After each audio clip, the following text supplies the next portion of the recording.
छत्तीसगढ़ में खैरागढ़ के 40 गांव किसान श्री सीमेंट का पुरजोर तरीके से विरोध कर रहे हैं और कलेक्टर। नमस्कार अंसंग न्यूज के साथियों, आप सभी का स्वागत है। टिब्बी के एथेनॉल फैक्ट्री के निर्माण के विरोध में किसानों का प्रदर्शन, हिंसक प्रदर्शन देखने को मिला है। आक्रोश किसानों ने गाड़ियों को आग के हवाले कर दिया। स्थिति को नियंत्रण करने के लिए पुलिस ने भी लाठीचार्ज किया, आंसू गैस के गोले छोड़े और रबड़ बुलेट का भी इस्तेमाल किया।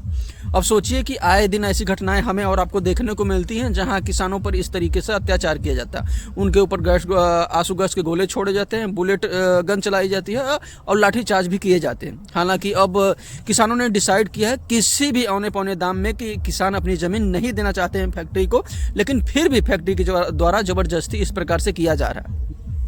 अब यहाँ सवाल ये है कि क्या किसानों को अपनी ज़मीन दे देनी चाहिए या फिर नहीं देनी चाहिए। अगर फैक्ट्री को लिए अगर ज़मीन चाहिए तो फैक्ट्री उन स्थानों पर लगनी चाहिए ना जहाँ किसानों की ज़मीन न हो, जो बंजर ज़मीन हो।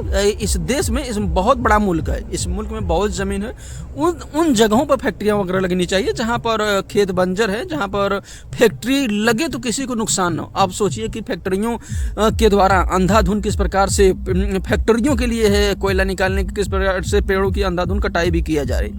अब एक बात को हमें और आपको याद रखना चाहिए और सरकार को भी एक बात हमेशा याद रखना चाहिए कि जब जनता जागेगी तब बड़े बड़े राजा महाराजाओं के किले भी नेशनल नाबूद कर देती है।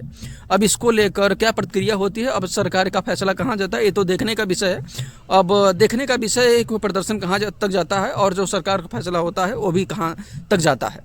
बाकी हम उम्मीद करते हैं कि आपको हमारा वीडियो पसंद आएगा। बहुत बहुत धन्यवाद।